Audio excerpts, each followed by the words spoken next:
Mi hija me rogó que volviera a casa por las fiestas. Después de un vuelo de 10 horas, abrió la puerta. Sin saludo, sin abrazo. Solo dijo, «Te quedarás cuidando a los niños. Mañana nos vamos de viaje». Mi yerno se rió. «No se limpien los mocos en ella, niños». Todos rieron. Yo solo sonreí y dije una cosa, y fue ahí cuando perdieron el control. Pero déjenme contarles cómo llegué a ese momento, porque lo que pasó después de esas palabras cambió todo.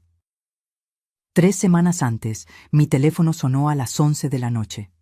Era Valentina, mi hija, la que hacía 8 meses no me llamaba, solo mensajes cortantes de vez en cuando. «Mamá». Su voz sonaba dulce, casi como cuando era niña. «Te extraño mucho. Los niños preguntan por ti todos los días. ¿Por qué no vienes para las fiestas? Sería tan lindo tenerte aquí». Sentí que el pecho se me apretaba. Mateo y Lucía, mis nietos, 7 y 4 años. Los últimos meses me había conformado con videollamadas rápidas, donde apenas me veían antes de que Valentina dijera, «Ya es hora de cenar», y cortara. Quería creer que esta invitación era sincera. Quería creer que mi hija finalmente me extrañaba. «¿De verdad quieres que vaya?», pregunté, odiándome por sonar tan esperanzada. «Claro, mamá. La casa se siente vacía sin ti. Además, ya sabes cómo es diciembre. Necesito ayuda con los niños, con la cena de Nochebuena. Contigo todo es más fácil». Ahí estaba, esa palabra, necesito. Debí notarlo entonces. Pero el corazón de madre es terco, y el mío ya estaba comprando el boleto de avión antes de que mi cabeza pudiera protestar. Gasté 8,500 pesos en ese vuelo, casi la mitad de mi pensión del mes. Pero me dije que valía la pena, que vería a mis nietos, que tal vez, solo tal vez, Valentina y yo podríamos recuperar algo de lo que habíamos perdido desde que se casó con Rodrigo. El día del viaje me levanté a las 4 de la mañana. Preparé tamales de mole, los favoritos de Mateo. Empaqué los regalos que había estado comprando con tanto cuidado. Un robot para Mateo, una casita de muñecas para Lucía. Cosas sencillas, pero compradas con amor y los pocos pesos que podía ahorrar. 10 horas de vuelo. 10 horas imaginando la cara de mis nietos cuando me vieran en la puerta. 10 horas convenciéndome de que Valentina había cambiado, de que el tiempo la había suavizado. Llegué a su casa al atardecer, una residencia enorme en una privada de Monterrey, con jardín perfecto y 2 autos nuevos en la entrada. Rodrigo ganaba bien como gerente de ventas, muy bien, pero nunca había sido generoso, ni siquiera con su propia suegra. Toqué el timbre, escuché pasos, la puerta se abrió. Y ahí estaba Valentina, perfectamente peinada, maquillaje impecable, usando una blusa cara que reconocí de las tiendas donde ella se burlaba de que yo no podía comprar. Me miró como si fuera la persona que viene a limpiar las ventanas. «Mamá, llegaste». Ni un abrazo, ni siquiera una sonrisa cálida. Solo un movimiento de cabeza señalando hacia adentro. «Pasa, deja tu maleta ahí». Algo frío me atravesó el estómago, pero sonreí.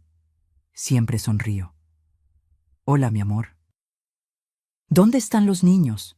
Muero por verlos». «Están viendo la tele. Oye, mamá, qué bueno que llegaste temprano. Mañana Rodrigo y yo nos vamos de viaje, así que te quedarás cuidando a Mateo y Lucía. Ya dejé una lista de todo lo que necesitan. Horarios de comida, tareas, clases. Ah, y por favor no desordenes la cocina, ¿sí? Ya sabes cómo eres». «¿Cómo soy?». Me quedé paralizada con mi maleta en la mano. «Espera, ¿de viaje? Pero dijiste que querías que pasáramos las fiestas juntas». Valentina suspiró, como si le estuviera pidiendo algo ridículo. «Ay, mamá, no seas dramática. Vamos a estar fuera solo 2 semanas.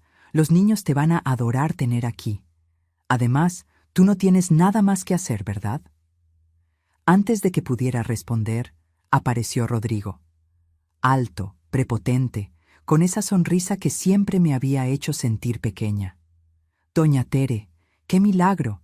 Pensé que ya no le gustaban los aviones». Se rió de su propio chiste.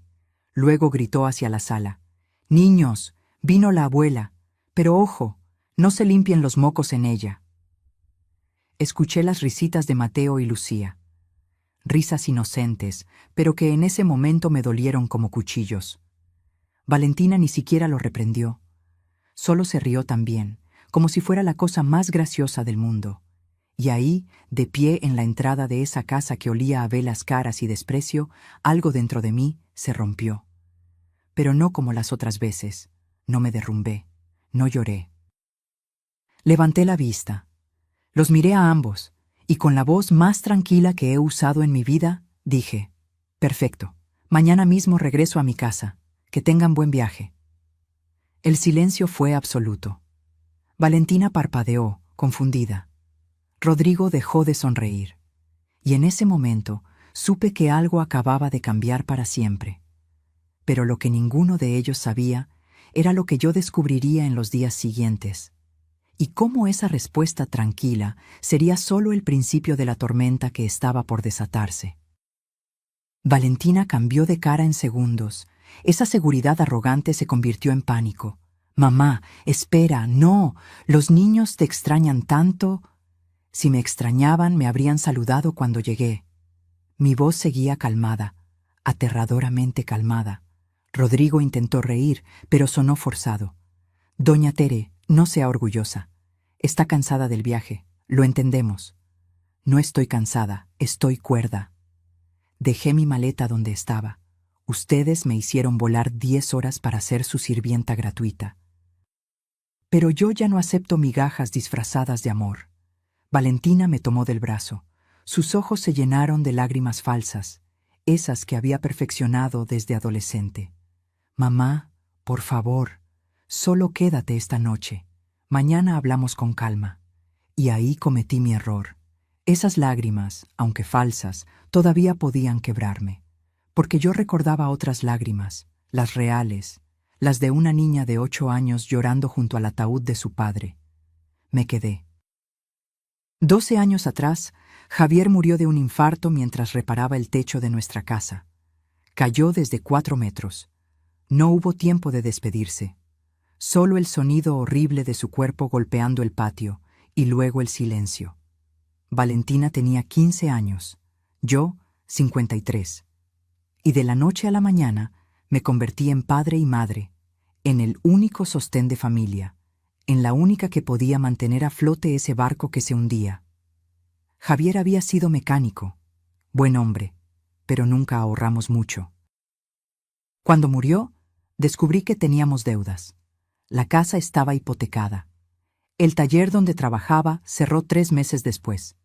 Yo sabía coser. Mi madre me había enseñado cuando era joven, así que convertí la sala de nuestra casa en un taller de costura. Compraba tela barata en el mercado, hacía vestidos para quinceañeras, arreglaba pantalones, bordaba servilletas para bodas. Trabajaba desde las 5 de la mañana hasta pasada la medianoche. Mis dedos sangraban de tanto coser. El zumbido de la máquina se volvió la banda sonora de nuestras vidas. Pero cada peso que ganaba era para Valentina, para que tuviera uniformes nuevos, para que no le faltara nada en la escuela, para que nunca sintiera que había perdido su futuro junto con su padre. Cuando Valentina dijo que quería estudiar administración en una universidad privada, vendí la casa grande donde habíamos vivido como familia. Esa casa llena de recuerdos de Javier, del columpio que él construyó, del jardín donde cultivaba tomates. La vendí en 580,000 pesos. Pagué las deudas. Compré un departamento más pequeño pero digno en una colonia tranquila. El resto lo invertí en la educación de Valentina. Me mudé a 2 cuartos con una cocina minúscula. Pero en las paredes colgué fotos de Valentina graduándose, sonriendo, logrando todo lo que yo nunca pude lograr. Y me sentí orgullosa. Valentina conoció a Rodrigo en la universidad. 3er semestre. Él era de una familia acomodada. Su padre tenía concesionarias de autos. Su madre organizaba eventos de caridad donde el plato más barato costaba lo que yo ganaba en un mes. La primera vez que Rodrigo vino a cenar a mi departamento, miró mi máquina de coser con desprecio apenas disimulado. «Qué pintoresco», dijo. como si mi trabajo fuera un pasatiempo curioso y no la razón por la que su novia había podido conocerlo en esa universidad cara. Pero Valentina estaba enamorada, y yo, como madre, quería verla feliz. Así que tragué mi orgullo cada vez que Rodrigo hacía comentarios sobre lo chiquito pero acogedor de mi hogar, o cuando su madre me preguntaba con falsa dulzura si también hacía alteraciones de ropa fina. Cuando se comprometieron, la familia de Rodrigo organizó una cena para conocernos mejor. Fue en un restaurante donde el menú no tenía precios. La madre de Rodrigo, Elena, me preguntó a qué me dedicaba. Cuando dije que era costurera, sonrió con lástima. ¡Qué noble oficio! Tan necesario. Noble, necesario. Palabras que significaban pobre. La boda se planeó para el año siguiente. La familia de Rodrigo pagaría el salón, la comida, las flores, todo ostentoso, todo caro. Pero Valentina vino a mí llorando una tarde. «Mamá, los padres de Rodrigo quieren que yo pague mi vestido y el de las damas. Dicen que es tradición que la familia de la novia cubra eso. Pero es muy caro. Son 150,000 pesos en total». 150,000 pesos. 3 años de trabajo intenso. 3 años de noches sin dormir, de dedos sangrando, de espalda adolorida. «No te preocupes, mi amor», le dije. «Yo me encargo». Saqué mis ahorros.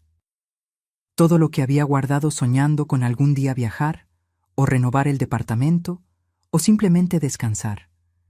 Lo entregué sin pensarlo. Porque para eso son las madres, ¿verdad?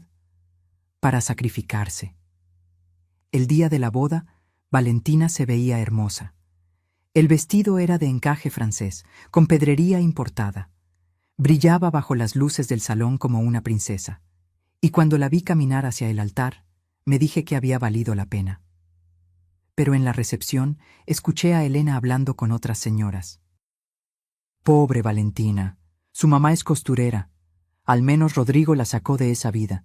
Ya no tendrá que preocuparse por el dinero». Como si yo hubiera sido una carga. Como si mis sacrificios hubieran sido un peso del que Valentina necesitaba liberarse. Después de la boda, las visitas se espaciaron.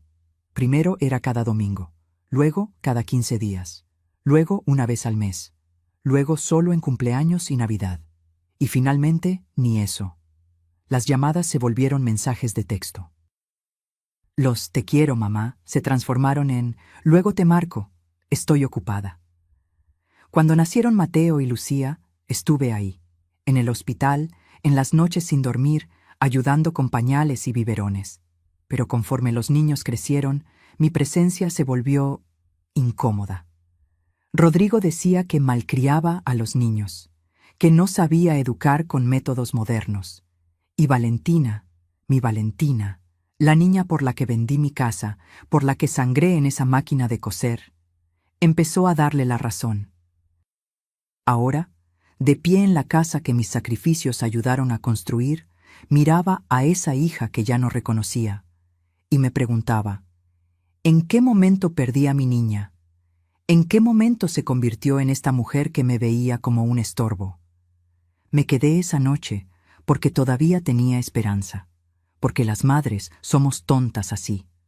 Pero lo que descubriría en los días siguientes me enseñaría que a veces el amor tiene que aprender a decir que no, y que las peores traiciones vienen envueltas en lazos de sangre. A la mañana siguiente me desperté con el olor a café recién hecho. Por un segundo, medio dormida, pensé que todo había sido un malentendido, que bajaría y encontraría a Valentina preparando el desayuno, disculpándose, diciéndome que había estado estresada. Pero cuando bajé, encontré la cocina vacía. Sobre la barra había una nota adhesiva amarilla. «Mamá, salimos temprano al aeropuerto. No quisimos despertarte. La lista de instrucciones está en el refrigerador. Cualquier cosa, márcame, pero solo emergencias. Besos». Ni siquiera se despidieron. Abrí el refrigerador buscando leche para mi café. Y ahí, pegada con un imán en forma de aguacate, había una carpeta plástica. La saqué. Dentro había 5 hojas impresas. Instrucciones para el cuidado de la casa y los niños. 47 puntos numerados. Leí los primeros con incredulidad creciente. 1. Mateo desayuna exactamente a las 7:30 am. Avena con arándanos, no con pasas. Si no hay arándanos frescos, usar congelados, nunca enlatados. 2. Lucía solo toma leche de almendras. Está en el segundo estante. No le des la leche normal por error. 3. Limpieza de la sala, pasar la aspiradora diariamente. Los cojines deben estar acomodados en ángulo de 45 grados. 4. La ropa de Mateo se lava por separado de la de Lucía. Usar suavizante hipoalergénico, media tapa solamente. Seguí leyendo. Cada instrucción era más absurda que la anterior. ¿Cómo doblar las toallas? ¿En qué cajón guardar cada tipo de cubierto? Que debía regar las plantas de la terraza cada tercer día a las 6 de la tarde exactamente. 47 instrucciones, como si fuera una empleada nueva que necesitaba un manual completo. Al final de la última página, escrito a mano, había una postdata. PD. Por favor no uses mis sartenes caros para freír. Hay unos viejos abajo del fregadero. Y no abras las botellas de vino de la alacena superior, son de colección. Gracias. Gracias. Como si me estuviera haciendo un favor al dejarme trabajar gratis en su casa. Busqué más información. En la sala, sobre el escritorio de Rodrigo, encontré un sobre abierto. Dentro estaban las confirmaciones de vuelo. Monterrey, Cancún, Resort Gran Solaris. Paquete todo incluido. 15 días. 15 días. No un fin de semana largo. No una semanita. 15 malditos días. Seguí revisando. El precio del paquete estaba ahí, impreso en la confirmación, 87,340 pesos. 87,000 pesos en unas vacaciones, mientras yo había gastado casi la mitad de mi pensión mensual solo para llegar hasta aquí. Me senté en el sofá que según la lista debía aspirar diariamente. Las manos me temblaban. No de miedo, de rabia. Escuché pasos bajando las escaleras. Mateo apareció en pijama, tallándose los ojos. «Abuela, tengo hambre». Respiré hondo. Sonreí. «Buenos días, mi cielo. ¿Qué quieres desayunar?» «Avena con arándanos». Mamá dice que siempre desayuno avena con arándanos. Claro que sí. Punto número 1 de la lista. Preparé el desayuno siguiendo las instrucciones al pie de la letra. No porque quisiera obedecerlas, sino porque no iba a desquitarme con un niño de 7 años. Mateo comió en silencio, viendo caricaturas en una tablet. «¿Dónde están tus papás?», le pregunté, aunque ya sabía la respuesta. «Se fueron a Cancún. Dijeron que nosotros nos quedaríamos contigo porque eres abuela y las abuelas cuidan niños». «Es tu trabajo». «Mi trabajo». Un niño de 7 años repitiéndome lo que había escuchado en su casa. «Mateo, cariño, ¿tú qué crees que hace la abuela normalmente?» Se encogió de hombros. «No sé. Esperar a que la necesitemos, supongo». Esperar a que me necesitaran, como un objeto guardado en un closet, hasta que fuera útil. Lucía bajó media hora después. Me vio y sonrió.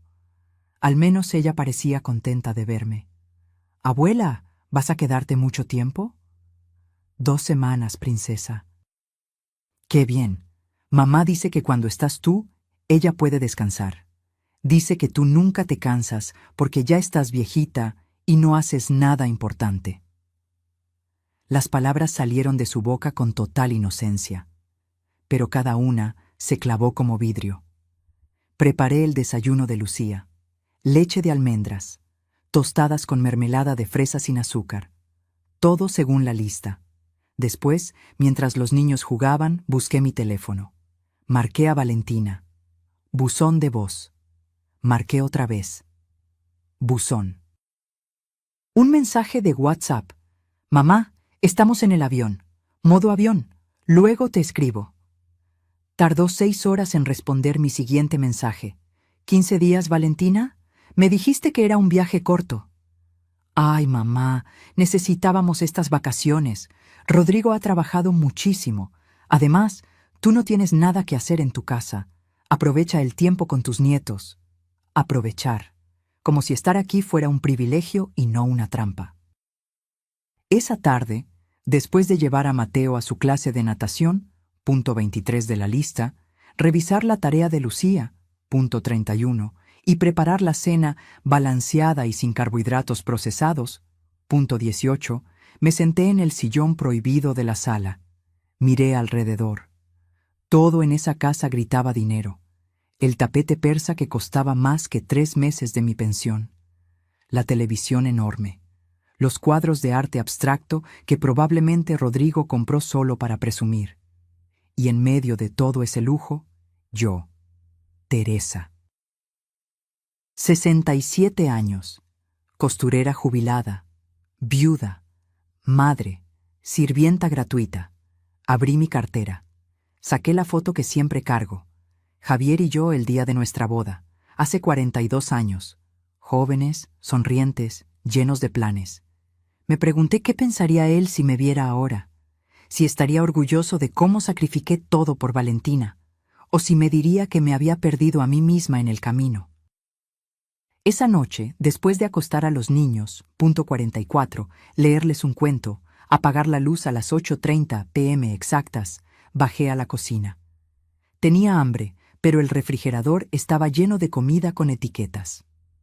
Para la cena del miércoles, no tocar, queso importado, solo Rodrigo, postres orgánicos reservados. Reservados, como si yo fuera a robarles la comida.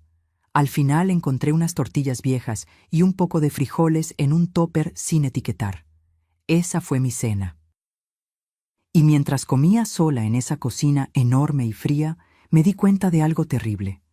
No me había sentido tan sola en 12 años. Ni siquiera cuando Javier murió. Porque entonces, al menos tenía a Valentina. Tenía un propósito. Pero ahora, ¿qué tenía ahora? Una hija que me usaba. Un yerno que me despreciaba. Nietos que repetían que yo estaba aquí porque era mi trabajo. Y 15 días de instrucciones por delante. Pero lo que yo no sabía entonces, lo que no podía imaginar mientras lavaba mi plato en silencio, era que al día siguiente todo se volvería aún peor. Porque a veces, cuando crees que has tocado fondo, la vida te enseña que siempre hay un sótano más profundo. Los primeros 5 días se arrastraron como años. Despertar a las 6 de la mañana, preparar desayunos específicos, llevar a Mateo a natación, a Lucía a ballet, limpiar, cocinar, revisar tareas. Lavar ropa separada por colores, temperaturas y niveles de delicadeza, según la dichosa lista. Cada noche caía en la cama del cuarto de visitas, porque ni siquiera me dieron la habitación de huéspedes principal. Esa estaba reservada para cuando vinieran los padres de Rodrigo, con la espalda destrozada y los pies hinchados. Pero lo peor no era el cansancio físico, era lo otro. Las pequeñas crueldades que se acumulaban como gotas de veneno. El tercer día, Lucía estaba dibujando en la mesa del comedor. Me acerqué a ver su dibujo. Una casa, un sol, 2 figuras grandes y 2 pequeñas. ¿Quiénes son?, pregunté señalando las figuras. Mamá, papá, Mateo y yo. ¿Y la abuela? Lucía me miró con esos ojos enormes color miel. Papá dice que las abuelas no cuentan en los dibujos de familia porque ustedes ya vivieron su vida. Dice que ya tuvieron su turno. Ya tuvimos nuestro turno. Como si a los 67 años yo fuera un mueble viejo esperando que me llevaran al basurero. Ah, fue todo lo que pude decir. Mateo era peor. No por maldad, sino porque repetía exactamente lo que escuchaba en esa casa. El cuarto día, mientras preparaba la comida, me preguntó: «Abuela, ¿es cierto que eres pobre?» Me quedé congelada con el cuchillo en la mano. «¿Quién te dijo eso?» «Papá. Le dijo a mamá que por eso viniste. Porque en tu casa no tienes nada mejor que hacer y aquí al menos comes bien». El cuchillo casi se me resbala. «Mateo, cariño, yo vine porque los quiero. Pero ¿Sí eres pobre? Papá dice que tú no tienes nada y que por eso mamá siempre tiene que preocuparse por ti. Dice que eres una carga. Una carga. Tu papá no entiende algunas cosas, logré decir. ¿Cómo qué? Como que el dinero no es lo único que hace valiosa a una persona. Mateo se encogió de hombros y volvió a su videojuego. Para él, era solo una conversación más. Para mí fue un puñal directo al pecho. Esa tarde, después de llevar a los niños a sus actividades, regresé a la casa vacía. Abrí el refrigerador buscando algo para mi comida. Todo, absolutamente todo, tenía etiquetas. Smoothies de Rodrigo, fórmula especial, no tocar. Salmón para la cena del viernes, congelado según instrucciones. Yogurt griego importado, solo adultos, adultos. Como si yo no calificara. Al fondo, casi escondido, encontré medio paquete de jamón barato y un poco de queso que olía raro. Eso comí. Un sándwich triste hecho con lo que ellos consideraban desechos. Intenté llamar a Valentina, otra vez, por 15ª vez en 5 días. Buzón de voz. Le mandé un mensaje. Hija, necesito hablar contigo, es importante. 3 horas después. Mamá, estamos en el spa, luego te marco. Nunca marcó. Al día siguiente llegó un mensaje. Por cierto, ¿podrías regar las plantas de la terraza? Se me olvidó ponerlo en la lista. Gracias. Ni un ¿cómo estás? Ni un ¿los niños se portaron bien? Solo más instrucciones. El 5.º día, mientras barría la entrada, apareció la vecina de al lado. Doña Amparo, una señora de unos 70 años, pelo completamente blanco, con esos ojos que todo lo ven. Teresa, ¿verdad? Te vi llegar hace unos días. Sí, señora, mucho gusto. Me miró de arriba abajo. No con maldad, con lástima. Viniste a cuidar a los niños mientras ellos están de vacaciones. No era una pregunta, era una afirmación. Así es. Doña Amparo suspiró. Ay, mija, ¿otra vez? ¿Otra vez? La última vez trajeron a la mamá de Rodrigo. La tuvieron aquí 3 semanas. La pobre mujer salió de aquí llorando. Nunca supe qué pasó, pero escuché gritos. Rodrigo gritándole a su propia madre que ella no sabía educar niños modernos. Sentí que algo se me revolvía en el estómago. ¿De verdad? Como te lo cuento. Y antes de eso, contrataron a una muchacha para cuidar a los niños.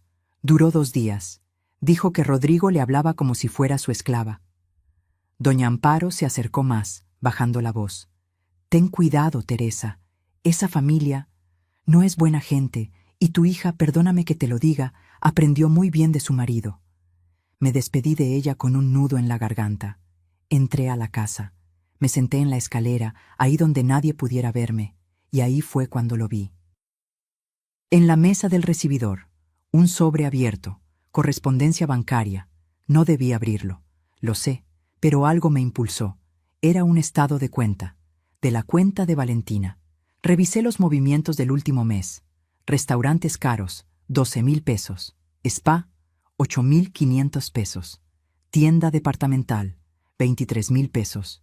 Y ahí, marcado con resaltador amarillo. Transferencia bloqueada. Teresa Mendoza, beneficiaria eliminada del sistema. Me quedé helada. Busqué más documentos. Encontré un correo impreso. De Rodrigo a Valentina. Ya bloqueé las transferencias a tu mamá como quedamos. Es por su bien. Si le sigues dando dinero, se malacostumbra. Que aprenda a vivir con su pensión. No es nuestro problema que haya tomado malas decisiones en su vida. Malas decisiones. Como vender mi casa para pagarle la universidad a mi hija. Como trabajar hasta sangrar para que ella nunca le faltara nada. Esas fueron mis malas decisiones. Mis manos temblaban sosteniendo ese papel. Valentina había aceptado esto. Había dejado que Rodrigo bloqueara cualquier ayuda hacia mí. Y nunca me dijo nada. ¿Cuándo había pasado esto? ¿Hace cuánto que mi propia hija había decidido que yo no merecía ni siquiera su apoyo ocasional? El teléfono sonó. Era Valentina. Contesté con la voz más neutra que pude. Hola. Mamá, ¿todo bien? ¿Los niños se portaron bien? Sí. Qué bueno. Oye, ¿podrías lavar las sábanas de nuestra cama? Regresamos en una semana y me gustaría encontrar todo fresco. Lavar sus sábanas. Mientras ellos estaban tirados en una playa. Valentina, necesito preguntarte algo. Dime rápido, vamos a entrar a una clase de yoga. ¿Por qué bloqueaste las transferencias hacia mí? Silencio. Largo, incómodo. Mamá, fue decisión de Rodrigo. Y tiene razón. No podemos estar manteniéndote toda la vida. Tienes tu pensión. Nunca pedí que me mantuvieras. Solo pregunto por qué tomaron esa decisión sin decirme. Porque sabíamos que te ibas a poner dramática. Mira, tengo que colgar. Hablamos después, colgó. Me quedé ahí, con el teléfono en la mano, en esa casa que olía a detergente caro y traición. Y por primera vez en 5 días, no lloré. Porque había algo creciendo dentro de mí que era más fuerte que las lágrimas. Era furia. Pero aún no sabía hasta dónde llegaría esa traición, porque lo peor, lo absolutamente peor, todavía estaba por llegar. El día 8 amaneció diferente. Mateo no bajó a desayunar. Subí a su cuarto y lo encontré acurrucado bajo las cobijas, temblando. Tenía la frente ardiendo. Le toqué la cara. Estaba hirviendo. Me duele la cabeza, abuela, murmuró. Y la garganta. Busqué el termómetro en el baño. 39 grados. Casi 40. Llamé a Valentina. Directo a buzón. Volví a marcar. Buzón, otra vez. Buzón. Mandé mensaje. Mateo tiene fiebre muy alta. Necesito hablar contigo ya. Nada. Esperé 10 minutos. Nada. Mateo empezó a quejarse más fuerte. Lucía lloraba asustada viendo a su hermano. Y yo estaba ahí, sola, en una casa que no era mía, con un niño enfermo y ninguna autorización médica. Tomé una decisión. Lo vestí como pude, le puse una chamarra, cargué a Lucía y llamé un taxi. Al hospital más cercano, urgencias. El taxista me miró por el espejo. ¿El niño está bien? Tiene mucha fiebre. Por favor, rápido. En urgencias, una enfermera joven me recibió. ¿Es su nieto? Sí. ¿Dónde están los padres? Tragué saliva. De viaje. Me miró con algo que no era exactamente desaprobación, pero casi. Necesitamos datos del seguro médico y autorización de los padres para cualquier procedimiento. Está muy grave, por favor. Entiendo, señora, pero son protocolos. Mientras llenaba papeles con manos temblorosas, intenté llamar a Valentina otras 6 veces. Nada. Marqué a Rodrigo. Apagado. Le mandé mensaje a ambos. Estoy en urgencias con Mateo. Contesten. El médico revisó a Mateo. Infección de garganta severa. Necesitaba antibióticos, estudios de sangre, observación. ¿Cuánto cuesta todo?, pregunté. La enfermera me pasó un papel. 3.200 pesos. 3.200 pesos de mi pensión. Mi pensión que apenas alcanzaba para pagar mis servicios, mi comida, mis medicinas. Pero era mi nieto. Así que saqué mi tarjeta y pagué. 2 horas después, con Mateo ya medicado y Lucía dormida en mis brazos del cansancio, mi teléfono sonó. Rodrigo. ¿Qué pasó? Vi como 1000 llamadas perdidas. Mateo está enfermo. Estoy en el hospital. Los llamé durante horas. ¿Y para qué crees que te dejamos a cargo, Teresa? Justamente para que resuelvas estas cosas sin molestar. Estamos de vacaciones. Me quedé muda, literalmente sin palabras. ¿Teresa? ¿Sigues ahí? Rodrigo, tu hijo tenía casi 40 de fiebre. Tuve que traerlo a urgencias. Gasté más de 3.000 pesos de mi dinero porque ustedes no contestaban. Ay, doña Teresa, no exagere. Los niños se enferman. Es normal. ¿Quiere que volvamos corriendo cada vez que el niño tiene gripa? Para eso está usted ahí. Pero, mire, le depositamos después lo que gastó. No haga drama. Ahora le paso a Valentina. Escuché voces de fondo. Risas, música. Valentina tomó el teléfono. ¿Mamá? ¿Ya está mejor, Mateo? ¿Ya está mejor? Tiene infección severa, Valentina. Llevaba horas llamándote. Ay, mamá, teníamos los teléfonos en la alberca. No seas exagerada. Los niños se enferman, es parte de ser niño. Por eso te necesitábamos ahí. Parte de ser niño. Como si yo fuera dramática por preocuparme. Valentina, yo no tengo autorización médica. No puedo tomar decisiones. Mamá, ya resolviste, ¿no? Entonces no hay problema. Mira, te deposito lo que gastaste y asunto arreglado. Ahora sí me tengo que ir. Vamos a cenar langosta. Te mando fotos. Colgó. Me quedé ahí sentada en la sala de espera, viendo a Mateo dormido con el suero conectado, y algo dentro de mí se quebró de una forma diferente. No era tristeza, era claridad, fría y dolorosa claridad. Regresamos a casa cerca de las 9 de la noche.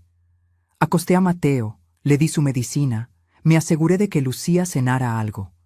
Después, cuando ambos estaban dormidos, bajé. La casa estaba en silencio, un silencio pesado, casi acusador. Necesitaba algo, un vaso de agua, algo dulce, lo que fuera para quitarme el sabor amargo de la boca. Entré a la recámara principal buscando un antiácido que sabía que Rodrigo guardaba. Abrí el cajón de su buró. Y ahí estaba, un sobre Manila, grueso. No sé por qué lo abrí, quizás porque ya no confiaba en nada, quizás porque algo en mi instinto me gritaba que mirara. Dentro había documentos, muchos documentos. El primero era una escritura, de mi departamento, con un sello de en trámite de venta. Las manos empezaron a temblarme. Seguí revisando. Una carta poder, supuestamente firmada por mí, autorizando a Valentina a vender mi propiedad. La fecha, 6 meses atrás. Cuando fui a visitarlos por el cumpleaños de Lucía, recordé ese día. Valentina me había pedido firmar unos papeles del banco. Me dijo que era para actualizar los datos de beneficiarios en caso de emergencia. Yo firmé sin revisar, porque confiaba en mi hija. Pero esto no era una actualización de beneficiarios. Esto era una autorización para venderme mi única propiedad. Seguí leyendo, con el corazón latiéndome en los oídos. Un plan de negocios. Inversión inmobiliaria Arribí. Rodrigo y Valentina planeaban vender mi departamento por 620,000 pesos. Usar ese dinero para invertir en un local comercial que generará ingresos pasivos. Ingresos pasivos con mi casa. Había notas al margen, con la letra de Valentina. Hablar con mamá después de la venta. Decirle que es mejor para ella vivir en un asilo, más seguro a su edad. Un asilo. Mi visión se nubló. Tuve que sentarme en la cama de ellos porque las piernas no me sostenían. Pero había más. Claro que había más. Un iPad sobre la mesita de noche. Lo tomé. Estaba desbloqueado, abierto en WhatsApp. La conversación entre Rodrigo y Valentina, fechada hace 2 semanas, justo antes de que me invitaran a pasar las fiestas con ellos. Rodrigo, ya hablé con el notario. Dice que con la carta poder podemos vender sin que tu mamá esté presente. Valentina, ¿y si se enoja? Rodrigo, ¿y qué va a hacer? Ya está vieja, no tiene a nadie más. Además, le diremos que es por su bien.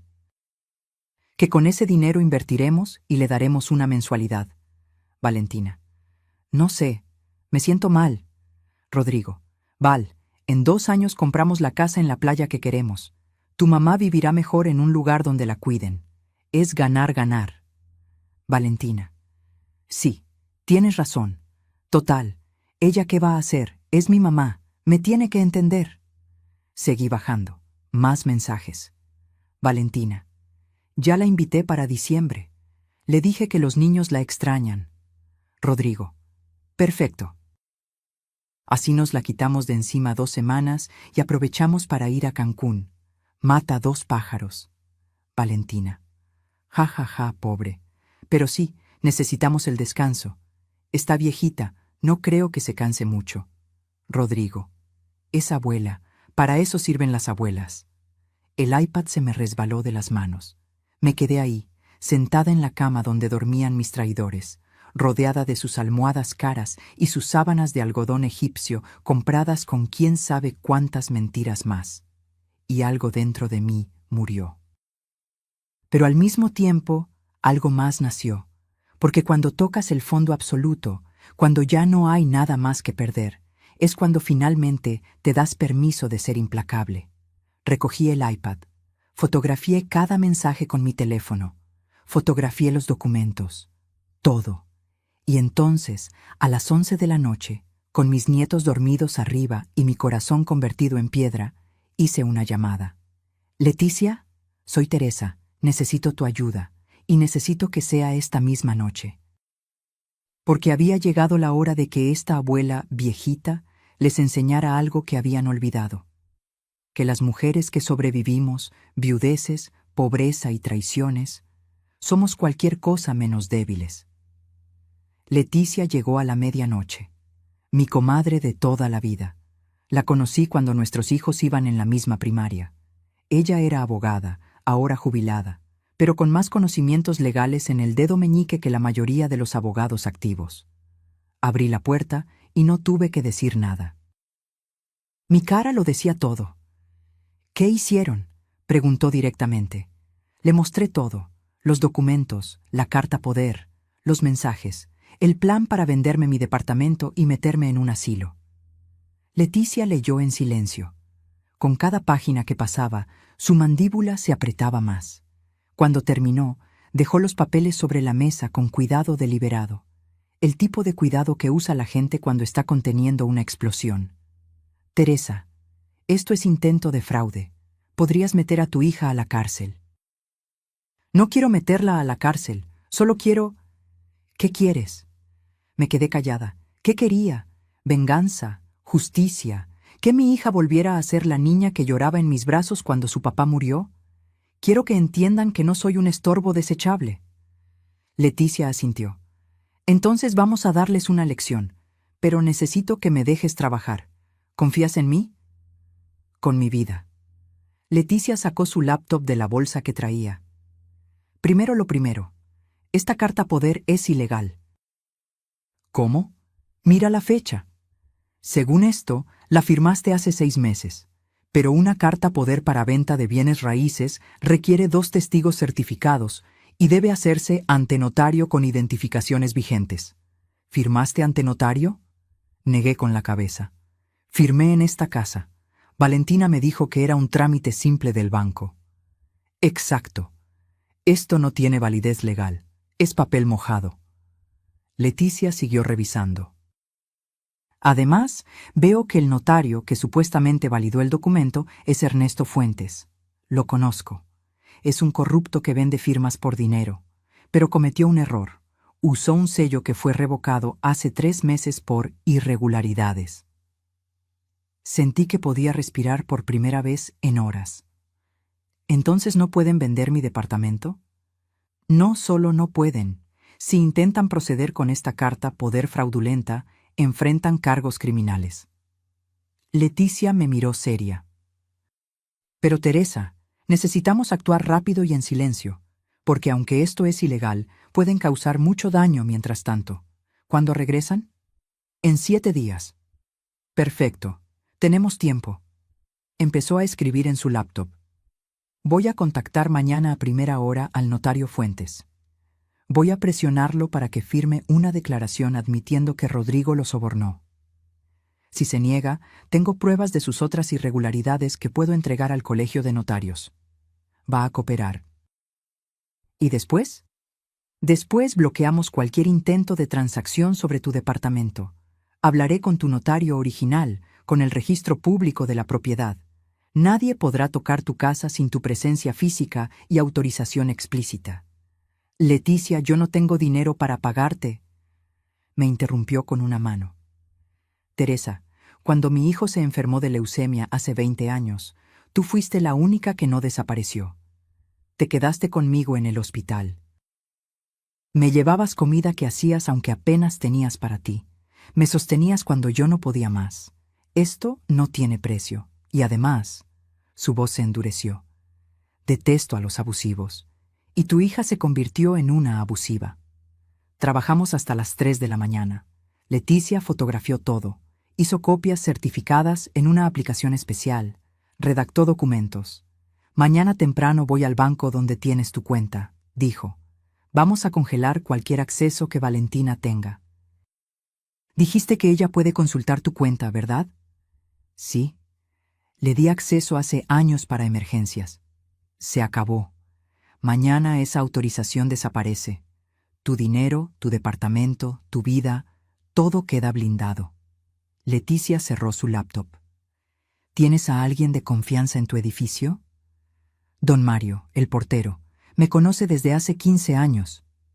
Llámalo mañana, que cambie las cerraduras, que no deje entrar a nadie sin tu autorización directa por escrito, ni a tu hija ni a nadie. La abracé, fuerte. Como no había abrazado a nadie en meses. Gracias. No me agradezcas todavía. Esto apenas empieza. Se separó y me miró directo a los ojos. Teresa, lo que viene no va a ser fácil, porque cuando regresen y descubran que no pueden hacer nada, van a atacarte. Van a manipularte. Valentina va a llorar. Va a decir que malinterpretaste todo, que solo querían ayudarte. Lo sé. ¿Estás lista para mantenerte firme? ¿Estás lista para que tu hija te odie?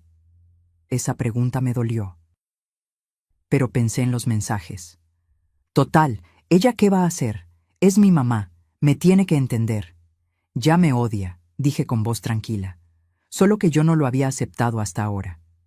Leticia se fue cerca de las 4. Subí a revisar a los niños. Mateo dormía profundamente, la fiebre había bajado. Lucía abrazaba su peluche favorito. Los miré y sentí una tristeza enorme. Ellos no tenían culpa, pero estaban siendo criados por personas que les enseñaban que las abuelas eran desechables. Que el dinero era más importante que la dignidad. Que usar a la gente estaba bien si eras familia. Bajé y seguí revisando el iPad que Valentina había dejado conectado a la Wi-Fi de la casa. Había más conversaciones. Muchas más. Un grupo de WhatsApp, amigas VIP. Valentina y 4 mujeres más. Mensaje de Valentina hace 3 semanas. Chicas, ayuda. Mi mamá quiere venir en diciembre y no sé cómo decirle que no. Rodrigo dice que la usemos de niñera para irnos a Cancún, pero me da pena. Respuesta de alguien llamada Sofía. Jajaja, y amiga, yo hago eso con mi suegra todo el tiempo. Total, ¿para qué están las viejas si no para ayudar? Otra respuesta. Di que los niños la extrañan. Siempre funciona con las abuelas, se derriten. Valentina, tienen razón. Además ya hablé con Rodrigo, y si vendemos su departamento podemos comprar la casa en la playa. Win-win. Win-win. Ganar, ganar. Robarme mi casa era ganar, ganar. Seguí bajando. Un mensaje de Valentina a Rodrigo hace 4 meses. A veces me siento mal por mi mamá. Sacrificó mucho por mí. Rodrigo. Val, ya hablamos de esto. Tú no le pediste que vendiera su casa. Esas fueron sus decisiones. Tú no le debes nada. Ella decidió tener una hija. No tú decidiste tener una madre pobre. Valentina. Tienes razón. A veces me pongo sentimental. Rodrigo. Por eso yo manejo las finanzas, mi amor. Tú eres muy blanda. En 2 años estaremos en esa casa de playa y tu mamá estará en un lugar donde la cuiden profesionales. Todos felices. Cerré el iPad. Me serví un vaso de agua. La bebí despacio, de pie en la cocina oscura. Y ahí, en ese silencio, tomé mi decisión final. No iba a llorar más. No iba a suplicar amor. No iba a conformarme con migajas. Iba a enseñarles que la mujer que vendió su casa para darle educación a su hija, esa misma mujer tenía el coraje suficiente para defenderse.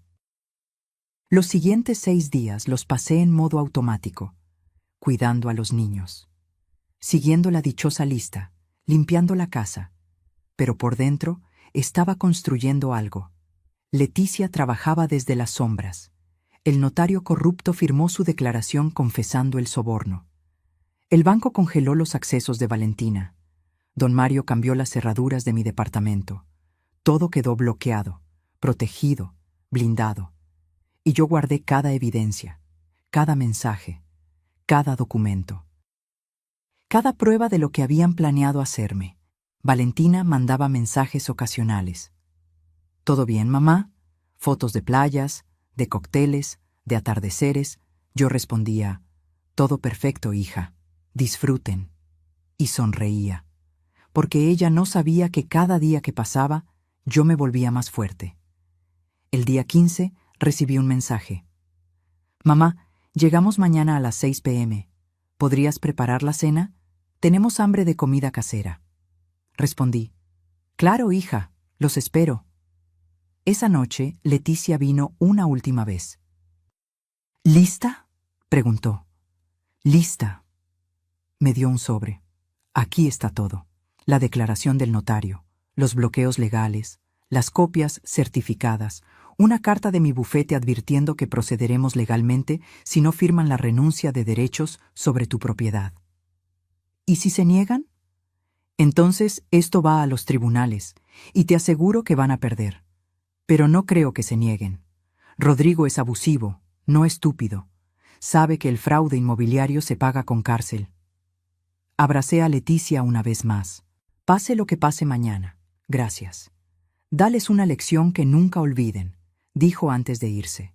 Al día siguiente preparé la cena que pidieron. Chile relleno, arroz, frijoles refritos, la comida favorita de Valentina desde niña. Puse la mesa, acomodé los platos, y en el centro coloqué el sobre Manila. A las 6 en punto escuché el auto entrar al garaje. Respiré hondo. La puerta se abrió, y comenzó el final. Entraron como conquistadores regresando de la guerra. Bronceados, relajados, cargando bolsas de souvenirs y esa actitud de quien acaba de gastar miles de pesos sin remordimiento. Valentina ni siquiera me miró cuando pasó. Hola, mamá. Qué rico huele. Se fue directo al sofá, se dejó caer dramáticamente. Estoy agotada. Viajar cansa muchísimo. Rodrigo soltó las maletas en medio de la sala, como si yo fuera la empleada que las subiría después. Doña Tere, se ve cansada. Supongo que ya está lista para volver a su casa, ¿no? Mateo y Lucía corrieron a abrazar a sus padres, ni siquiera voltearon a despedirse de mí, como si los últimos 15 días hubieran sido un paréntesis sin importancia. Sí, dije con calma. Estoy lista, pero antes necesitamos hablar de algo importante. Valentina suspiró sin abrir los ojos. Mamá, acabamos de llegar. ¿Puede esperar? No, no puede esperar. Rodrigo me miró con esa sonrisa condescendiente que tanto odiaba. ¿De qué, suegra? ¿Quiere que le paguemos el Uber de regreso? Ambos rieron. Caminé hacia la mesa del comedor. Tomé el sobre Manila, volteé a verlos. Quiero hablar de esta carta poder que forjaron y de cómo planeaban venderme mi departamento para comprar su casa en la playa. El silencio fue tan abrupto que se podía cortar con cuchillo. Valentina abrió los ojos de golpe. El color se le fue del rostro. Mamá, yo puedo explicar. ¿Explicar qué? ¿Cómo tu esposo sobornó a un notario? ¿Cómo planeaban meterme en un asilo? ¿O cómo me usaron de niñera gratis mientras gastaban 87,000 pesos en Cancún? Rodrigo se puso de pie.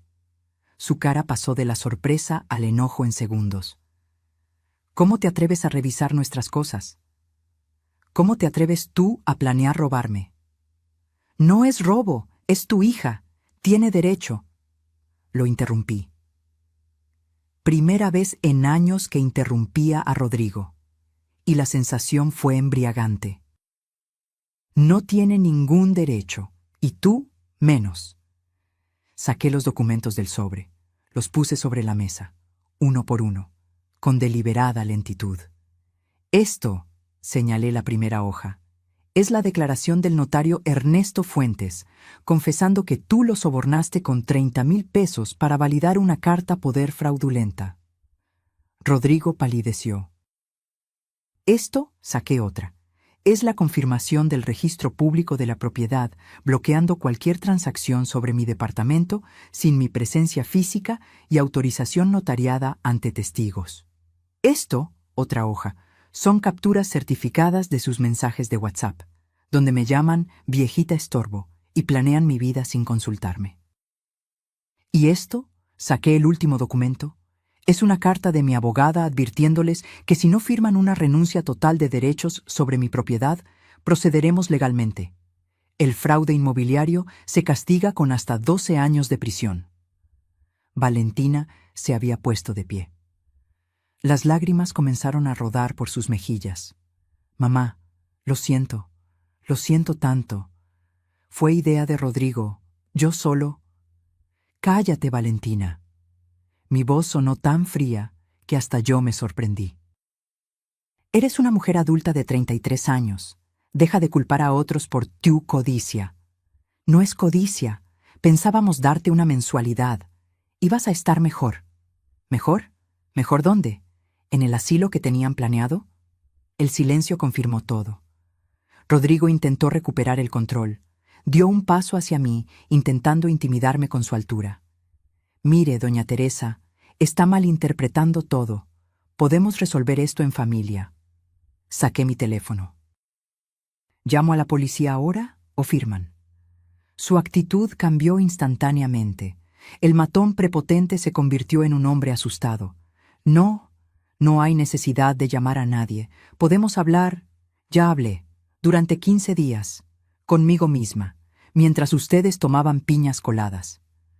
Puse frente a ellos el documento de renuncia de derechos y una pluma. Firmen, los dos, ahora. Valentina lloraba abiertamente. Mamá, por favor, perdóname. Yo te amo, siempre te he amado. Y ahí fue cuando algo dentro de mí explotó. No con gritos, con verdad. Si esto es amor, Valentina, prefiero el odio, porque el odio al menos es honesto. Me acerqué a ella, la miré a los ojos, esos ojos color café que heredó de su padre. Te di todo, mi juventud, mi dinero, mi casa, mis sueños. Vendí los recuerdos de tu padre para que tú pudieras estudiar en una universidad cara. Cosí hasta que mis dedos sangraron para que nunca te faltara nada. Me mudé a un departamento pequeño para que tú tuvieras futuro. Mamá. ¿Y sabes qué recibí? Desprecio, mentiras, un plan para dejarme sin techo y, peor que todo eso, la confirmación de que para ti soy un estorbo. Las lágrimas de Valentina parecían genuinas, pero ya no podían tocarme. Firmen, repetí, o esto termina en el juzgado. Y créeme, Rodrigo, cuando el fraude inmobiliario va a los tribunales, las cosas se ponen muy feas. Especialmente para gerentes de ventas que viven de su reputación. Rodrigo tomó la pluma. Firmó. Sus manos temblaban. Valentina sollozaba. Mamá, por favor, dame otra oportunidad. Valentina, mi voz se suavizó apenas un poco. Te estoy dando la oportunidad de no ir a la cárcel. Eso es más generoso de lo que merecen. Ella firmó también, entre lágrimas, entre sollozos que me rompían el corazón, aunque no lo demostrara. Tomé el documento firmado, lo guardé en mi bolsa. Hay algo más que necesitan saber, dije. No voy a denunciarlos penalmente, pero tampoco van a verme hasta que cumplan 3 condiciones. ¿Qué condiciones?, preguntó Rodrigo con voz apagada. Primera, terapia familiar, ya pagada por ustedes, con un profesional real, durante al menos 6 meses. Segunda, Valentina va a conseguir un trabajo real, y me va a devolver los 150,000 pesos que gasté en su boda, en pagos mensuales. No porque lo necesite, sino porque necesita aprender el valor del dinero que no es suyo. Tercera, van a explicarles a Mateo y a Lucía que las abuelas no son sirvientas, que merezco respeto y que lo que hicieron estuvo mal. Valentina abrió la boca para protestar. No es negociable, corté. O aceptan o no me vuelven a ver. Nunca. En ese momento escuché pasos en la escalera. Mateo y Lucía estaban ahí, sentados en los escalones, escuchando todo. Mateo tenía lágrimas en los ojos. ¿De verdad iban a vender la casa de la abuela? Valentina no supo qué responder. Me acerqué a mis nietos. Me arrodillé frente a ellos, aunque las rodillas me protestaron. Los amo, les dije. Más de lo que pueden imaginar. Pero la abuela necesita que la respeten. ¿Entienden? Lucía me abrazó, fuerte. Lo siento, abuela. No quería que te fueras. Mateo también me abrazó. Papá está mal, ¿verdad? No respondí. Solo los abracé a ambos. Luego me levanté. Tomé mi maleta que había dejado preparada junto a la puerta. Mi abogada se pondrá en contacto para el seguimiento de las condiciones. Tienen mi número si aceptan los términos. Caminé hacia la puerta. Mamá, espera. La voz de Valentina sonaba destrozada. Me detuve, sin voltear. Espero, dije, que algún día entiendas que amarte no significa destruirme, y que enseñarte eso ha sido lo más difícil que he hecho en mi vida. Salí. La puerta se cerró detrás de mí. Y por primera vez en 15 días, respiré aire que no olía a traición. El taxi que había llamado ya me esperaba. ¿Al aeropuerto?, preguntó el conductor. No, respondí. A casa, a mi casa. Mientras el auto se alejaba, no miré atrás, porque finalmente había aprendido que a veces el amor más grande que puedes dar es enseñarle a alguien que no pueden pisotearte, aunque ese alguien sea tu propia hija. El departamento olía a cerrado, a polvo, a soledad de 2 semanas, pero era mío. Dejé la maleta junto a la puerta. Recorrí cada habitación con los dedos sobre los muebles. La cocina pequeña donde hacía mis tés de manzanilla. La sala con el sillón desgastado, pero cómodo donde leía por las tardes. Mi cuarto con la colcha tejida que había hecho hace años. No era ostentoso. No tenía pisos de mármol ni electrodomésticos importados. Pero era mío. Nadie podía quitármelo. Ya no. Me senté en mi sillón y lloré. Lloré todo lo que había aguantado durante 15 días. Todo lo que había contenido durante la confrontación. Todo el dolor de una madre que acaba de poner límites a su propia hija. El teléfono sonó a los 20 minutos. Valentina. No contesté. Volvió a sonar. Y otra vez. Y otra. 27 llamadas perdidas esa noche. A la mañana siguiente había 53 mensajes de WhatsApp. Los primeros eran de furia. No puedo creer que nos hayas hecho esto. Nos humillaste frente a los niños. Rodrigo dice que exageraste todo. Luego vinieron los de manipulación.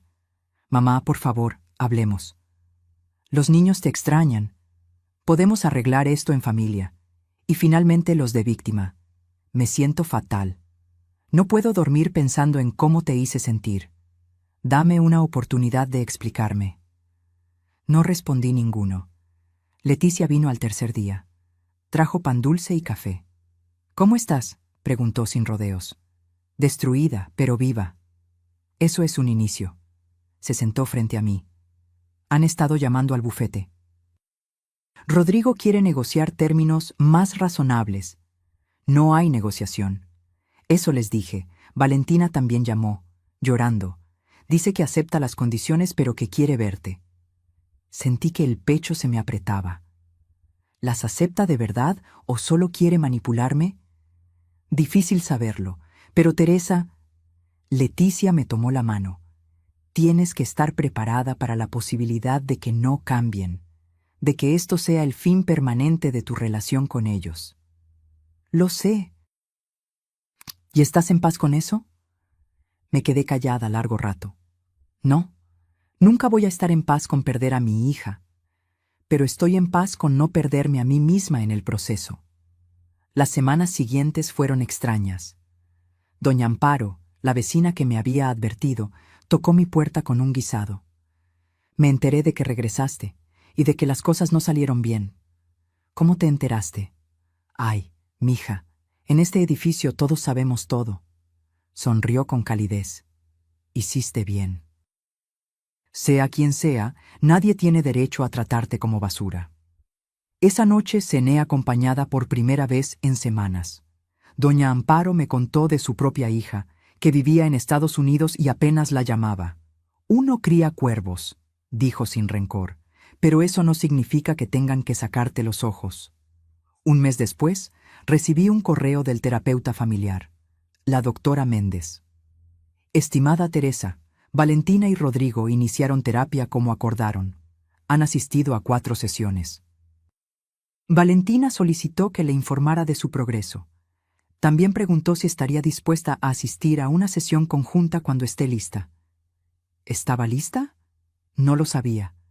2 meses después del incidente, mi teléfono sonó. Número desconocido. Contesté por instinto. Abuela, era Mateo. Mi amor, ¿cómo conseguiste este número? Se lo pedí a mamá. Me dijo que podía llamarte si prometía no presionarla para que ella te llamara. Hizo una pausa. Te extraño. Las lágrimas comenzaron a rodar antes de que pudiera detenerlas. Yo también te extraño, Mateo. Mamá está rara, llora mucho. Papá también. Están yendo a hablar con una doctora. Lo sé, mi cielo. ¿Es por lo que pasó? ¿Por lo de tu casa? Sí. ¿Hicieron algo muy malo? Respiré hondo. Sí, pero están intentando ser mejores. Y eso es lo que importa. ¿Cuándo vas a venir? No lo sé todavía. ¿Pero vas a venir? ¿Algún día? Y ahí estaba la pregunta que me había estado haciendo durante 2 meses. Sí, dije finalmente. Algún día, cuando las cosas estén mejor. ¿Me lo prometes? Te lo prometo. Después de colgar, me quedé mirando el teléfono, pensando, sintiendo. Porque ser madre nunca termina. Ni siquiera cuando tus hijos te traicionan. Ni siquiera cuando tienes que alejarte para sobrevivir. 3 meses y medio después, Valentina apareció en mi puerta. No llamó antes. No avisó. Simplemente tocó el timbre a las 10 de la mañana un sábado. Cuando abrí, casi no la reconocí. Había adelgazado. Tenía ojeras. El maquillaje perfecto había desaparecido. Hola, mamá. Nos quedamos ahí, en el umbral, mirándonos. ¿Puedo pasar? Me hice a un lado. Se sentó en mi sillón. El mismo donde yo había llorado la noche que regresé. Miró alrededor como si viera el departamento por primera vez. Olvidé lo pequeño que es este lugar, dijo suavemente. Pero olvidé también lo cálido que se siente. No dije nada. Llevo 3 meses en terapia, 2 veces por semana. Jugaba con sus manos. La doctora dice que tengo patrones de codependencia con figuras de autoridad y dificultad para establecer identidad propia separada de mi pareja. ¿Y tú qué dices? Levantó la vista. Sus ojos estaban rojos. Digo que tengo una madre a la que traicioné de la peor forma posible.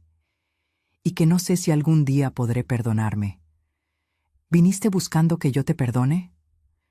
No. Vine a decirte que lo siento, de verdad, no porque quiera algo de ti, sino porque mereces escucharlo. Se limpió las lágrimas. Dejé que Rodrigo me convenciera de que tú eras una carga. Dejé que me hiciera olvidar todo lo que sacrificaste. Me convertí en alguien que no reconozco. ¿Y Rodrigo?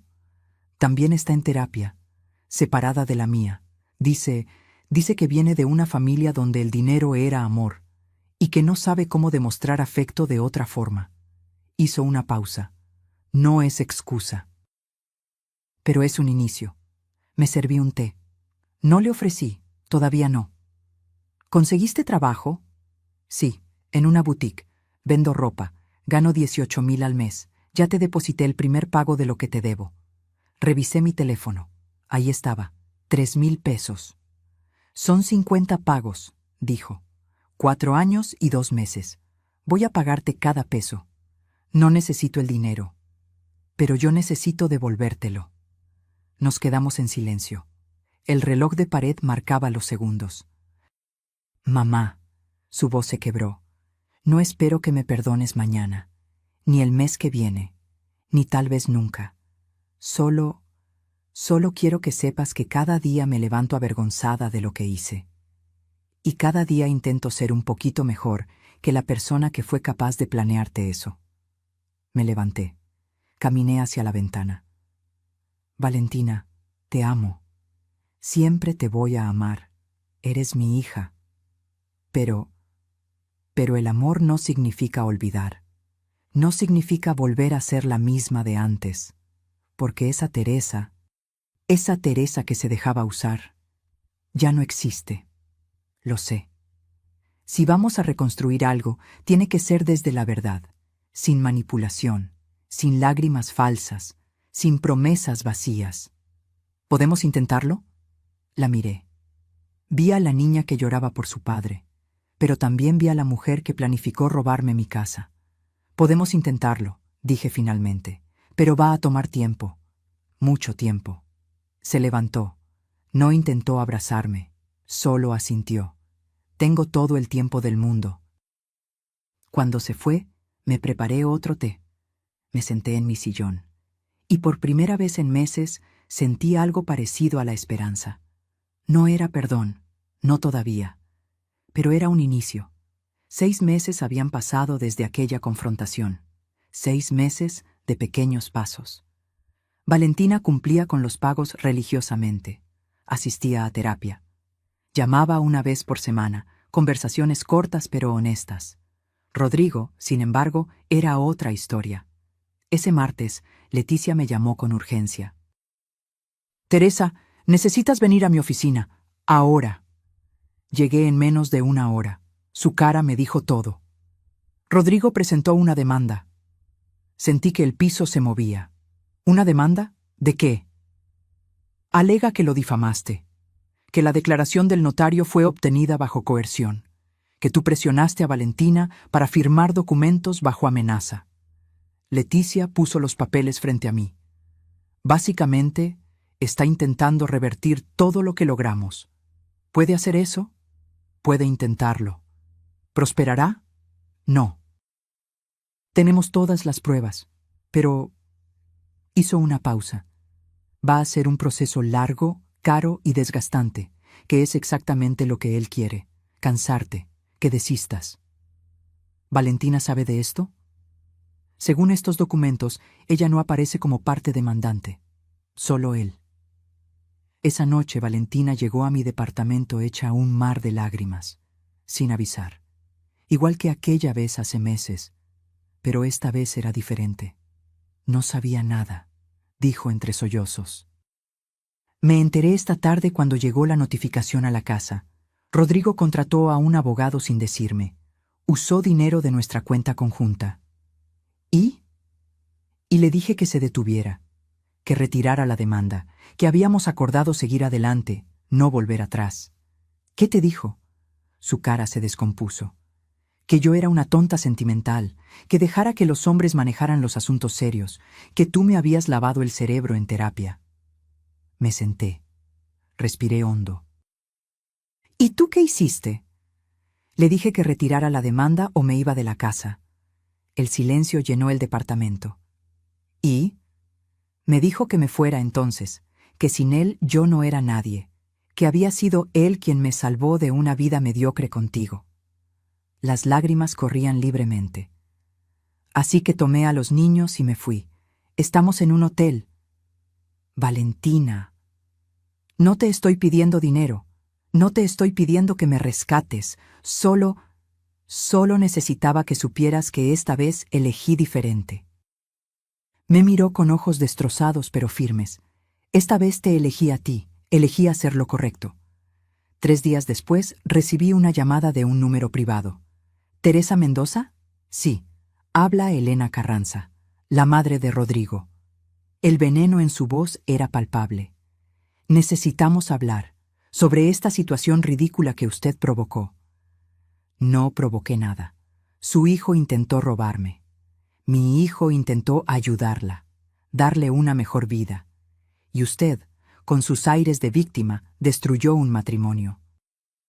Su hijo sobornó a un notario y falsificó documentos. Eso no es ayuda, es un delito. Escúcheme bien, Teresa. Su voz se volvió gélida. Mi familia tiene recursos, abogados, contactos. Podemos hacer que su vida sea un infierno. O puede ser razonable, retirar todas las acusaciones y dejar que las cosas vuelvan a la normalidad. ¿Normalidad? Que me roben y sonría. Valentina es una tonta manipulable. Siempre lo fue. Pero Rodrigo es brillante. Tiene futuro. Y no voy a permitir que una costurera resentida arruine a mi hijo. Algo en mí se encendió. No con rabia, con claridad absoluta. Señora Elena, su hijo es un abusador que aprendió de ustedes que el dinero compra todo, incluso dignidad ajena. Pero aquí está la diferencia. Yo no tengo su dinero, pero tengo algo que ustedes nunca van a entender. Tengo principios que no están en venta. ¡Qué pintoresco! ¿Y de qué le sirven sus principios en ese departamentito miserable? Me sirven para dormir tranquila, cosa que dudo que usted o su hijo puedan hacer. Colgué. Las manos me temblaban, pero era de adrenalina, no de miedo.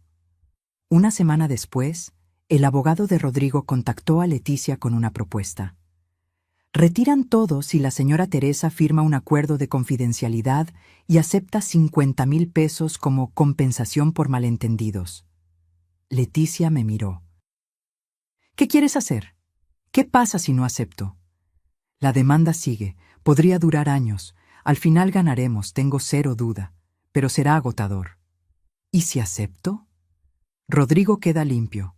Puede decir que todo fue un malentendido, que eres tú la conflictiva, y tiene 50,000 pesos menos. O sea que compra su reputación. Exacto. Me levanté. Caminé hacia la ventana de la oficina de Leticia. Veía la ciudad extenderse abajo, miles de vidas, millones de historias. No, dije finalmente. ¿Estás segura? Completamente. Rodrigo necesita aprender que hay consecuencias, que no todo se arregla con dinero. Y si tengo que ir a juicio para enseñarle esa lección, que así sea. Leticia sonrió. Esa es mi comadre. 2 semanas después, Rodrigo se presentó en mi edificio. Don Mario, el portero, me llamó. Doña Tere, aquí está el yerno. Dice que necesita hablar con usted. Dile que no estoy. Ya le dije. Dice que no se va hasta que baje. Bajé, no por él, sino porque no iba a permitir que armara un escándalo en mi edificio. Estaba en el lobby, despeinado, ojeras profundas. Ya no era el hombre arrogante de hace meses. ¿Qué quieres? Hablar. 5 minutos. Tienes 3. Retiro la demanda. Todo, sin condiciones. ¿Por qué? Se pasó las manos por la cara. Porque Valentina me dejó, de verdad. Se llevó a los niños, presentó demanda de divorcio y mi jefe se enteró del tema legal. Me pusieron en revisión laboral. Y ahora que tu vida se derrumba, vienes a negociar. No estoy negociando. Estoy disculpándome. Lo miré. Realmente lo miré. Y vi a un hombre roto. Rodrigo, durante años me trataste como basura, como si porque tengo menos dinero, valiera menos como persona. Lo sé. Planeaste robarme mi casa, manipulaste a mi hija, les enseñaste a mis nietos que yo era desechable. Lo sé. ¿Y ahora? ¿Ahora qué? ¿Unas disculpas y borrón y cuenta nueva? No espero borrón y cuenta nueva. Solo quiero detener esto antes de perder todo. Me miró con ojos cansados. Ya perdí a mi familia. No quiero perder mi trabajo también. Debiste pensar en eso antes. Tiene razón, tiene toda la razón. Me di la vuelta para irme. Teresa, su voz me detuvo. Usted tenía razón en todo. Y yo fui un cobarde que creyó que el dinero era poder. Pero el verdadero poder es el que usted tiene, el de mantenerse firme cuando todo se cae. No respondí. Solo subí a mi departamento. Al día siguiente, Leticia recibió el retiro oficial de la demanda, sin condiciones, sin dinero de por medio. «Lo lograste», dijo Leticia. «¿Qué logré? Que un abusador aprendiera que no puede salirse con la suya». Pero yo no sentía victoria, sentía cansancio, sentía tristeza por Valentina, por los niños, por todo lo que se había roto. ¿Sabes qué aprendí, Leticia? ¿Qué? que defender tu dignidad no siempre se siente bien, pero es necesario, aunque duela. Esa noche Valentina me llamó. Rodrigo me contó que habló contigo. Sí, ¿estás bien? Y ahí estaba, mi hija preguntándome si yo estaba bien, después de meses, después de todo. Sí, mi amor, estoy bien. Gracias, mamá, por no rendirte, por enseñarme que el amor propio no es egoísmo. Colgamos. Y me permití llorar, porque a veces ganar se siente como perder. Pero era necesario. 6 meses más tarde, mi vida había encontrado un ritmo que nunca imaginé. Valentina había firmado el divorcio. Se mudó a un departamento pequeño con los niños. Trabajaba a tiempo completo y estudiaba contabilidad por las noches. Los pagos llegaban puntualmente cada mes. Ya llevaba 9. Rodrigo se había ido a Guadalajara, transferido por su empresa después del escándalo. Según Valentina, estaba en terapia también. Mandaba la pensión de los niños. Nada más. Y yo estaba reconstruyéndome. Había retomado la costura, no por necesidad, sino por placer.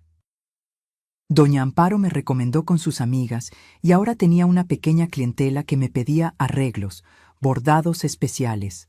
Nada estresante, solo lo suficiente para mantenerme ocupada. Ese sábado, Valentina tocó mi puerta. Pero esta vez no venía sola. Mateo y Lucía corrieron a abrazarme. Abuela. Los abracé sintiendo que el corazón se me llenaba. Habían crecido. Mateo ya tenía 8 años, Lucía 5. ¿Podemos quedarnos a comer?, preguntó Lucía con esos ojos enormes. Miré a Valentina. Ella sonrió tímidamente. Si no es molestia, traje ingredientes para cocinar juntas, como antes, pero no exactamente igual. Cocinamos. Valentina preparó el pollo. Yo hice el arroz. Los niños pusieron la mesa sin que nadie se los pidiera. Durante la comida, Mateo habló de su equipo de fútbol. Lucía mostró un dibujo que había hecho en la escuela, de una casa, un sol, y esta vez 5 figuras. ¿Quiénes son?, pregunté. Mamá, Mateo, yo y ustedes 2. Señaló las 2 figuras más grandes. Tú y la abuela Amparo, porque la abuela Amparo también nos cuida a veces cuando mamá trabaja. Valentina se sonrojó. Doña Amparo ha sido muy generosa. Me ayuda con los niños cuando tengo clase. Se ayudan mutuamente, corregí. Así es como debería funcionar, sin abusar, sin dar por sentado. Después de comer, mientras los niños veían una película, Valentina y yo lavamos los platos. ¿Cómo va todo?, pregunté. Difícil, cansado. A veces no sé cómo voy a pagar todo. Enjuagó un plato. Pero también liberador. Por primera vez en años, tomo mis propias decisiones, cometo mis propios errores, y cuando logro algo, es realmente mío. Estoy orgullosa de ti. Se le llenaron los ojos de lágrimas. ¿De verdad? De verdad. Secó un vaso en silencio. Mamá, sé que nunca voy a poder compensar lo que te hice, pero quiero que sepas que cada día me esfuerzo por ser la mujer que tú mereces como hija. Valentina, ya no se trata de merecer, se trata de construir algo nuevo, desde la honestidad. ¿Crees que algún día podamos ser realmente familia otra vez? La miré. Vi a la niña que lloraba por su padre. Vi a la mujer que me traicionó, pero también vi a la madre trabajadora que estaba aprendiendo, a la estudiante que se desvelaba para salir adelante, a la hija que estaba intentando, genuinamente, cambiar. Ya somos familia, Valentina, pero una familia diferente. Una donde nos respetamos, donde hay límites, donde el amor no significa sacrificarse hasta desaparecer. Esa noche, después de que se fueron, me senté en mi sillón, el mismo donde había llorado hace un año, el mismo donde había tomado la decisión de defenderme. Mi teléfono sonó. Un mensaje de Valentina. Gracias por hoy. Los niños no paraban de hablar de lo rico que estaba todo. Y yo Yo no paraba de pensar en lo afortunada que soy de que no me hayas dado la espalda para siempre. Te amo, mamá, respondí. Yo también te amo, hija, siempre. Y era verdad, a pesar de todo, a pesar del dolor, a pesar de la traición, porque ser madre no se apaga, pero ahora sabía que ser madre no significaba ser tapete. Me levanté, caminé hacia la ventana, miré la ciudad iluminándose con la noche, y recordé aquella frase que había dicho hace un año, cuando abrí la puerta de la casa de Valentina después de 10 horas de vuelo. Perfecto, mañana mismo regreso a mi casa. Que tengan buen viaje. Esas palabras habían detenido todo, habían cambiado todo, porque por primera vez en mi vida había elegido no quedarme callada, y esa decisión, aunque dolorosa, me había salvado. Me había devuelto a mí misma. Ahora, un año después, seguía en mi departamento pequeño, seguía siendo costurera, seguía teniendo una pensión modesta, pero tenía algo más valioso: dignidad. Y eso nadie me lo podía quitar. Porque aprendí que a veces el acto de amor más grande que puedes hacer es enseñarle a alguien que no puede pisotearte, aunque ese alguien sea tu propia sangre, y que decir no, poner límites, defender tu espacio, no es egoísmo, es supervivencia, es amor propio, es recordar que tú también importas. Cerré las cortinas, apagué las luces, y esa noche dormí tranquila, porque finalmente, después de 67 años, había aprendido la lección más importante: que amar a otros está bien. Pero olvidarte de ti misma en el proceso, eso nunca, nunca está bien. ¿Y tú? ¿Alguna vez has tenido que poner límites con alguien que amas? ¿Has sentido que te usaban pero no sabías cómo decir que no? Déjame tu respuesta en los comentarios. Y cuéntame desde dónde me estás viendo o escuchando esta historia. Tu experiencia puede ayudar a alguien más que está pasando por lo mismo. Si esta historia te tocó el corazón, si sentiste cada palabra como si fuera tuya, regálame un like. Y si crees que alguien más necesita escuchar este mensaje, compártela.